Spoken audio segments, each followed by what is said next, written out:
Hey guys, Lainey Ashker here. So I've had a lot of requests asking how I do my famous quarter marks. Those are my little crown quarter marks. Now quarter marks you can have a lot of fun with. You'll see for like some of my jumping phases, I do my LAE hashtag. Those are stencils that I've made out of a stencil that actually Doug Payne taught me how to do. These ones are freehand. I'm going to show you how to do them freehand. So these are the items that you're going to need. A sponge. This is really cool, $9 from Amazon. It's a dog groomer. Boom, cool, easy to do. It's a little acupuncture-esque kind of deal. This is not my favorite brush. Personally, I'd like a brush with a really flat end, but it's gotta be stiff, right? It's gotta be really stiff. Your horses will hate you if you groom them with it.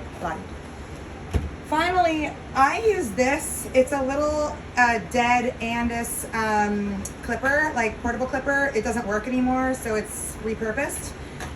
You can also use like your grandfather's old, hair comb and cut it in spots.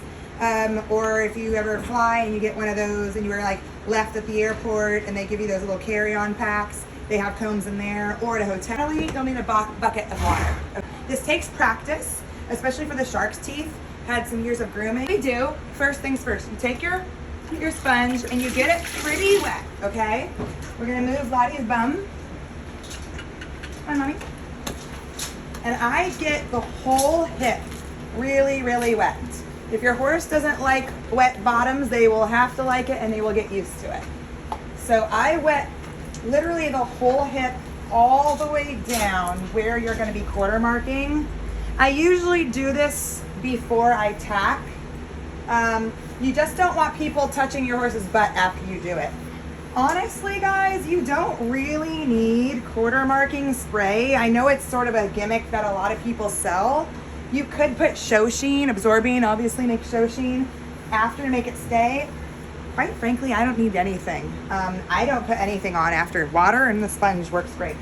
So my sponge is done. Then I take my stiff brush. Oh, you'll also need a step stool. I lied. That's the last thing. I take my brush. I brush all the hair back. You can obviously, if your horse is freshly clipped, you can't do this.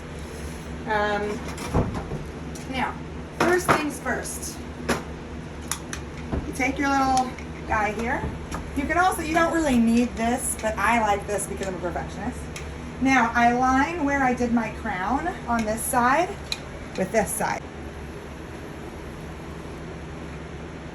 Really big in the race world in the UK, if you guys can believe that or not.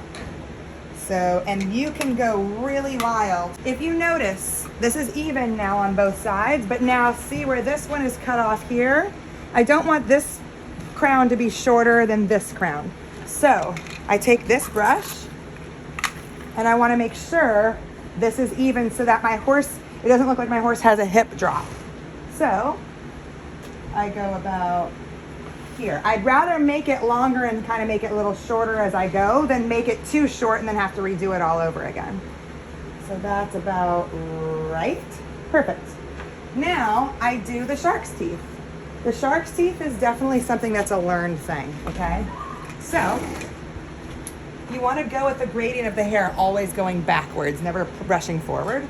So now that I'm brushing this way back with the gradient of hair, now to make the shark's teeth, now I'm going to brush more up towards me. So now I'm going to brush this way and see how the gradient of the hair looks a different way. And then I'm going to brush back down like so, and there's my first shark's tooth. And I do 3 per horse. Now I'm going to brush back up. You're being a good girl, mommy. And then I'm going to brush back down. There's my second shark's tooth.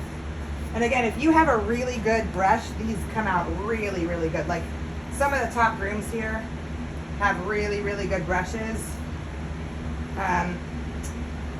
Sam Burton would know, Max Corcoran, Katie Strickland. Those guys have some of the best brushes. I need to get on with them about seeing that. Now, my 3 shark's teeth are done, okay? Now I'm going to do my little spots. Again, I get back up here, I want them to be even. I brush against the gradient of the hair.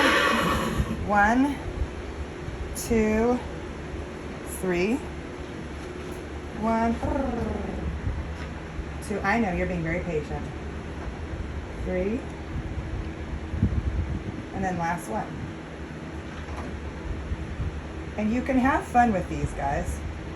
So now to really touch these up, I take this brush and I go right down the middle of the horse's bottom. Okay? So that looks even. And then the final thing is, I call it the sun. I take this brush, oh girl, and I go out like so. And again, you want that to be even on both sides. I go out like so. So that sun's a little bit bigger than that, so I go out like, again, you want to make it always less so that you can always push it out more. Good, and there's our quarter marks. Hope you guys enjoyed that tutorial. Quarter marks are just a little additive, right? So that it just adds a little flair, a little fanciness, and accentuating your horse's bottom, right? If your horse is a weak bottom, it'll make it look a little stronger. If your horse is a nice bottom, it'll just make it look even better, a little more bootylicious, if you will.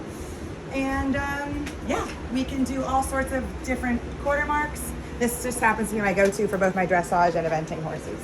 Hope you guys enjoy.